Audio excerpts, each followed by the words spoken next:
की बोलो वृंदावन बिहारी लाल की बंधु कि मिलता है समय नहीं बार बार सुंदर नर देही पाने का, मुद्दत में मिला है हक तुझको खुद को मानो कहलाने का, बंदा भी बना तो बंदगी न करी क्या मोह लेकर जाए। ध्यान देना बंधु, ये जिंदगी ना जाने कितनी जन्म जन्मांतर के बाद मिली है। युग पर युग बीत जाते हैं, जन्म जन्मांतर जीव भटकता रहता है 84 लाख योनियों में। कभी प्रभु कृपा करते हैं कि कबहुँ करी करुणा नर देहि देतईस बिनु हेतु सनेही। आप जो मनुष्य की जिंदगी पाए हैं, आपके ऊपर प्रभु ने बहुत बड़ी करुणा किया है, दया किया है, कृपा किया है।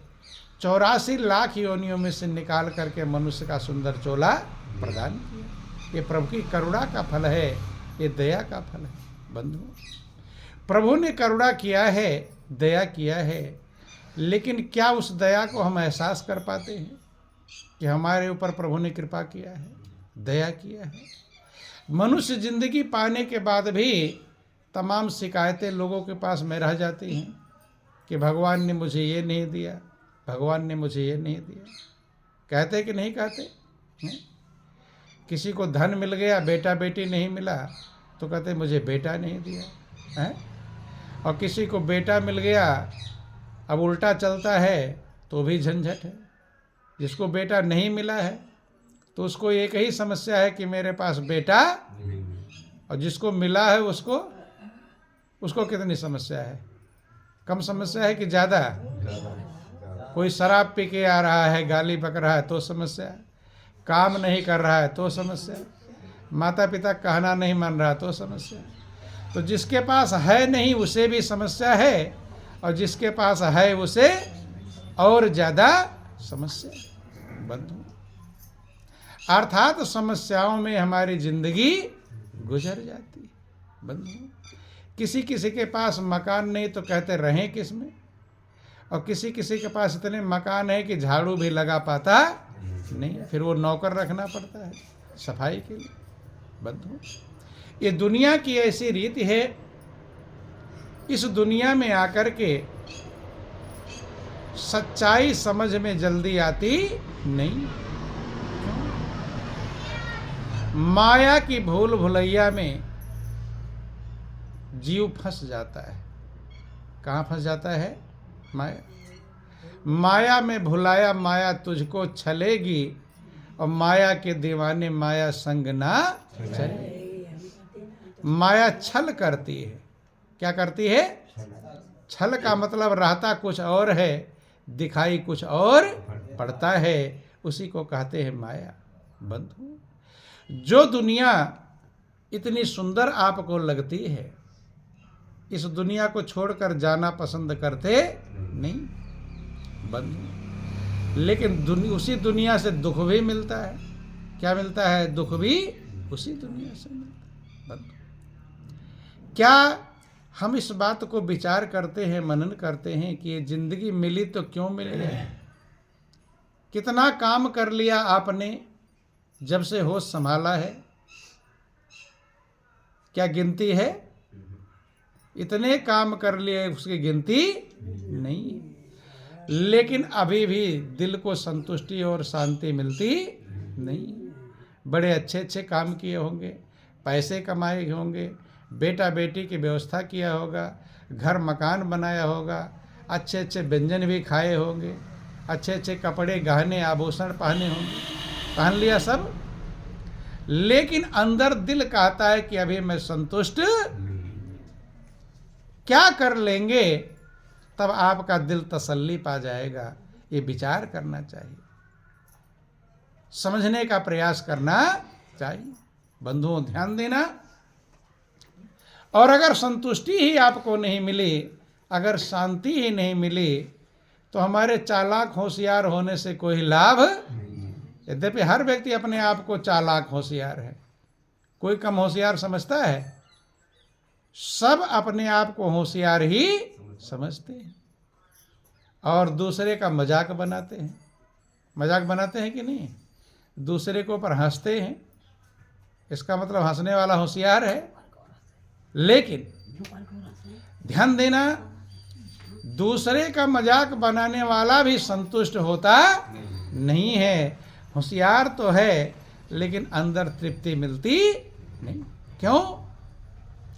क्योंकि आत्मा जो ढूंढ रही है, जो तलाश रही है, जो चाह उसके अंदर है, वो परम सहारा है। आत्मा वो सहारा ढूंढ रही है जो कभी छूटे नहीं। सहारे तमाम प्राप्त कर लिए। देखो, जब से पैदा हुए कितने सहारे आपको मिल गए। माता पिता का सहारा, भाई बंधुओं का सहारा है, रिश्तेदार का सहारा, हित मित्र का सहारा, धन दौलत का सहारा, और यहाँ तक कि विधायक, सांसद, एमपी, एमएलए का भी सहारा पकड़ लेते हैं, मुख्यमंत्री, प्रधानमंत्री का भी सहारा पकड़। कितने सहारे आज तक आपने पकड़े हैं, इसकी भी गिनती। इतने सहारे मिल गए, लेकिन दिल कहता है कि अभी मुझे सहारा मिला नहीं। क्यों? क्योंकि आपको दिल सच्चाई को समझता है, सच्चाई को जानता है कि जितने सहारे हमने पकड़ लिए हैं, ये कब हमारा साथ छोड़ दें कुछ भरोसा नहीं, अगले पल छूट सकता है। इसलिए संत महापुरुष कहते हैं, एक सहारा है परमात्मा का, जो सहारा कभी छूटने वाला। जब दुनिया के सहारे नहीं मिले थे, जब हम आप पैदा नहीं हुए थे, तो आपके साथी कौन था? है प्रभु था। और जब दुनिया के साथी साथ छोड़ देंगे तब कौन रहेगा? लेकिन पहले भी वही साथी था, बाद में वही साथी रहेगा, और बीच में जब उसको साथी बनाना चाहिए, वहीं आप उसे भूल जाते। यही भूल है बंधु। वो साथी तो हमेशा का है, लेकिन हम समझ ले कि वो हमारा साथी है बंधु। जैसे आप कहीं अंधेरे रास्ते में जा रहे हो, जंगल का रास्ता हो, और आपके बगल में से ही सेना फौज चल रही हो, लेकिन आपको पता ना हो कि हमारे बगल में सिपाही हैं, सेना है, फौज है, सब चल रहे हैं। आपको लगे कि मैं अकेला हूं। कैसा लगे? मैं अकेला। जंगल में जा रहे, थोड़ी दूर पर ही सेना के सिपाही जा रहे हैं, और आप क्या समझ रहे हैं कि मैं अकेला। जंगल, इतना घनघोर जंगल, इसमें मैं अकेला जा रहा हूं। तो डरेंगे कि नहीं डरेंगे? भयभीत रहेंगे, क्योंकि हम अकेले जा रहे हैं। और जब ये पता चल जाए कि बगल में ही तो सेना चल रही है मेरे, तब डरेंगे। फिर डर का भय खत्म हो जाए। यही चीज है।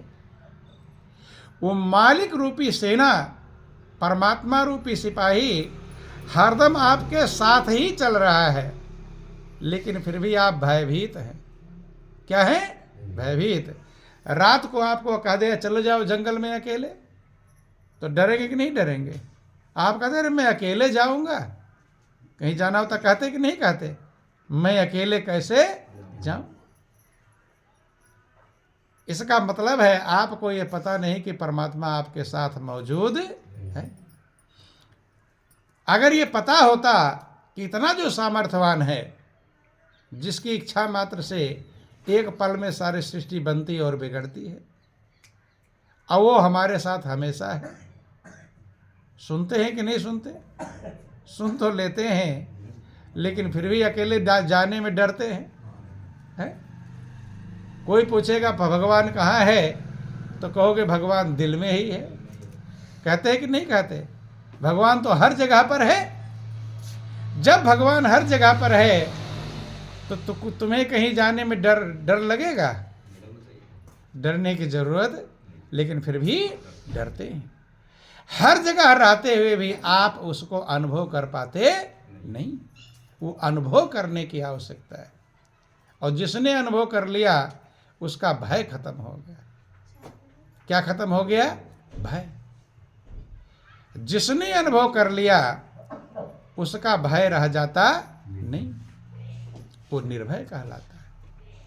उसका अनुभव करने के लिए जिंदगी मिली है कि मालिक हमारे साथ है। क्या है? मालिक हमारे साथ। प्रहलाद को जब अनुभव हो गया कि प्रभु हमारे साथ है, तो प्रहलाद को हाथी से कुचलवाया गया, पहाड़ से गिराया गया, गर्भ खंभे में बांधा। प्रहलाद डरते थे? डर रहा था नहीं। ध्यान देना, मीरा का भी सुन रहे थे। जब मीरा ने समझ लिया ऐसा पार ब्रह्म परमात्मा हमारे साथ है, तो विष पीने में डरी? डर लगा, भय खत्म हो गया।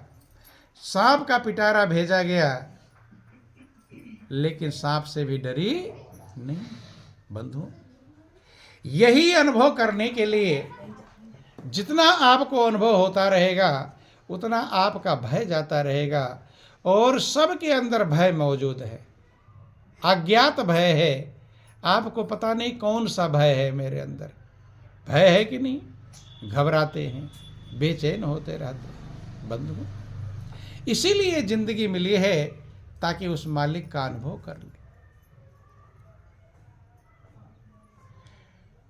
और यही सब महापुरुषों ने समझाया कि वो परम सत्ता जो सामर्थ्यवान है, जो अविनाशी है, वो आपके हृदय में ही मौजूद है। कि विधि हरि हर जाको ध्यान धरत हैं, मुनिजन साहस 88, और सोई हंस तेरे घट माही, अलख पुरुष अविनाशी। जिसकी इच्छा मात्र से, जो अलख पुरुष है, जो अविनाशी है, जिसका नाश कभी नहीं होता, जिसका ध्यान ब्रह्मा विष्णु शंकर किया करते हैं, वही परमात्मा आपके हृदय में मौजूद है। तमाम जगह पर आप सुनते हैं कि कस्तूरी कुंडली बसे, मृग ढूंढे बनमाई, ऐसे घट घट राम हैं, दुनिया जाने ना। मृग के नाभि में कस्तूरी होती है, लेकिन मृग को पता नहीं होता कि ये महक कहाँ से आ रही। जंगल में, घास में, पहाड़ में ढूंढता रहा। बंधु, और वो मालिक आपसे कितना प्रेम करता है, जिसने ये बात समझ लिया वो उसी का हो गया। भगवान आपसे प्रेम करते हैं कि नहीं करते? करते हैं कि नहीं है? अब पक्का भी, ये भी पक्का नहीं है कि भगवान मुझसे प्रेम करते। अगर प्रभु आपसे प्रेम ना करते होते तो आपको अंधेरी काल कोठरी में गढ़ करके एक एक अंगों को सुंदर बनाते नहीं। आंख कहाँ लगाना चाहिए, कान कहाँ लगाना चाहिए है? अगर आंख सर पर लगा दिए होते तो उल्टा सीधा हो गया। गढ़ा है, तैयार किया है, सारी नस नाड़ियों को सेटिंग में रखा है, और एक भी नस नाड़ी जरा दाएं बाएं हो जाती है। कभी कभी किसी को चिनका आ जाता है तो गर्दन अगर तो ऐसे है तो ऐसे ही रह जाती, सीधी होती। जरा सी नस में गड़बड़ी हो जाती है तो टेढ़े ही सामान उठाते हैं कि नहीं? बंधु, मालिक ने कितनी मेहरबानी किया है, कितनी कृपा किया है। हर अंगों को सुंदर, सारे नस नाड़ियों को, फेफड़ा, किडनी, क्या क्या लगाया हुआ है। शरीर में सारा संचालन चल रहा है। आपके श्वास एक पल के लिए भूलता नहीं चलाना। भूलता है? घर का कोई भी प्रिय कितना व्यक्ति होगा, वो 24 घंटे आपको याद नहीं करता होगा। करता है? कभी ना कभी भूल ही जाता। कितना प्रिय प्रेमी हो, वो भी 24 घंटे याद नहीं कर पाएगा। लेकिन प्रभु एक पल भूलते हैं आपको? एक पल भी भूलते? अगर भूल जाए तो तुम्हारे श्वास चलेंगे? बंधु, और ये सबसे बड़ी कृपा है। श्वास चल रहे हैं तब हम आप यहाँ पर बैठे हुए हैं। अभी श्वास रुक जाए ये सारा खेल खत्म हो जाएगा। सारा खेल किसका है? श्वास चलने का। ये सबसे बड़ी कृपा है। रामायण भगवान राम ने समझाया कि नर तन भवारिधि कहो बेरो, सन्मुख मरुत अनुग्रह मेरो। मनुष्य का जीवन भवसागर पार जाने के लिए बेड़ा है, और मेरी जो कृपा है, मरुत माने पवन, हवा, जो आपके अंदर पवन चल रहा है, हवा चल रहा है, श्वास चल रहा है, ये प्रभु की सबसे बड़ी कृपा कि इस बंगले में 10 दरवाजे, बीच पवन का खंभा, और आवत जावत कोई नहीं देखे, ये है बड़ा अचंभा। आपका जो बंगला बनाया प्रभु ने, इस बंगले में 10 दरवाजे बनाए और बीच में एक खंभा लगाया। आपकी बिल्डिंग बनती कई खंभे पर टिकी होती है, लेकिन आपके शरीर रूपी बिल्डिंग कितने खंभे पर टिकी है? एक खंभे पर। बंधु, श्वास रूपी खंभा अगर जैसे हटेगा तो ये बिल्डिंग पूरा गिर जाएगी। बंधु, ये बहुत बड़ी कृपा है। आप सो जाते हैं, आपको याद नहीं रहता कि घर में सोए हैं कि आंगन में, अपने घर में कि रिश्तेदार घर में। जब गहरी निद्रा आ जाती याद रहता है? याद रहता कि मैं कहाँ सोया हूँ? याद रहता नहीं। आप अपने आप को भूल जाते हो मैं कहाँ हूँ, लेकिन मालिक आपको भूलता नहीं। आपके श्वास रुकने ना पावे, हर पल आपकी निगरानी करता है। वो एक पल आपको नहीं भूलता, और आप कितना भूलते हैं, ये भूल है। बंधु, कि भूल बैठा राम को अच्छी नहीं बात है, और 4 दिन की चांदनी फिर अंधेरी, कि भूल बैठा राम को अच्छी नहीं बात है, भूल बैठा राम को अच्छी नहीं बात है। 4 दिन की चांदनी और फिर अंधेरी रात है, 4 दिन की चांदनी और फिर अंधेरी रात है। माटी वाला घड़ा तेरा एक दिन फूटेगा, माटी वाला घड़ा तेरा एक दिन फूटेगा। ये जीवन क्या है? मिट्टी का घड़ा, कच्चा घड़ा है, पक्का वाला नहीं। कैसा घड़ा है? पक्का तो बहुत दूर तक लेकर चले जाते हो, लेकिन जिंदगी कच्चे घड़े के समान है। यातन काचा कुंभ है, लिए फिरेता साथ, और टनका लागा फूट गया कछु नहीं आया। कि माटी वाला घड़ा तेरा एक दिन फूटेगा, माटी वाला घड़ा तेरा एक दिन फूटेगा। माता पिता भाई बंधु सबसे नाता छूटेगा, माता पिता भाई बंधु सबसे नाता छूटेगा। दिन है गुजरने वाला, आने वाली रात है, दिन है गुजरने वाला, आने वाली रात है।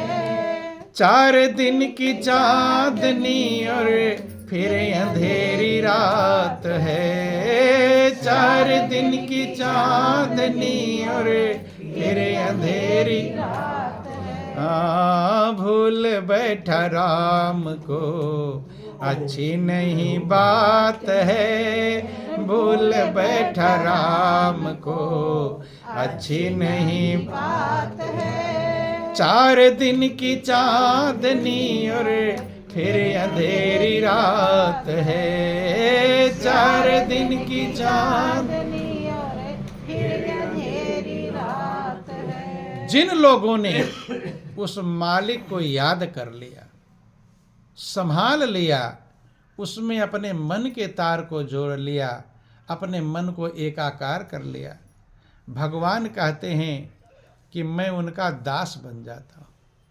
क्या बन जाता हूं? दास, बंधु। रामायण में लिखा गया कि मोरे मन प्रभु अस विश्वासा, राम ते अधिक राम कर दास। बंधु, भगवान से अधिक भगवान का भक्त बन जाता है। कभी कभी आप सुनते हैं कि भगवान भक्तों के पीछे पीछे दौड़ते हैं, लेकिन कब? जब वो भक्त बन जाता है। भक्त का अभिप्राय है जो विभक्त ना हो। विभक्त माने अलग, जो मालिक से एक पल के लिए अलग ना हो। बंधु, उसे भक्त कहकर पुकारा गया। भगवान भक्त के लिए अपने नियमों को बदल देते, भक्त के लिए सब कुछ करने को तैयार हैं कि प्रबल प्रेम के पाले पड़कर प्रभु को नियम बदलते देखा। अपना मान टले टल जाए, पर भक्त का मान न टलते। दिनेश सुरेश रमेश महेश ध्यान धरे पर पार न पावे, और ताको ब्रज की छोहरियां छछिया भर छाछ पे नाच। जिनके चरण कमल कमला के करतल से न निकलते देखा, उनको ब्रज की कुंज गलिन में कांटों पर है चलते। बंधु, जहां ब्रज की गोपियां कहते कि नाच श्याम रे मक्खन दूंगी, तमाम जगहों पर भगवान ने अपनी मर्यादा को भी तोड़ दिया। किसके लिए? भक्त के लिए। किसके लिए? महाभारत के युद्ध में भगवान ने प्रतिज्ञा किया था, भगवान कृष्ण ने, एक तरफ मेरी यादववंशी सेना रहेगी, एक तरफ मैं अकेला रहूंगा, निहत्था, हथियार नहीं उठाऊंगा। लेकिन हथियार उठा लिया कि नहीं उठा लिया? अपनी प्रतिज्ञा भी तोड़ देते हैं। बंधु, प्रभु का मान भले टल जाए, पर भक्त का मान ना टलते।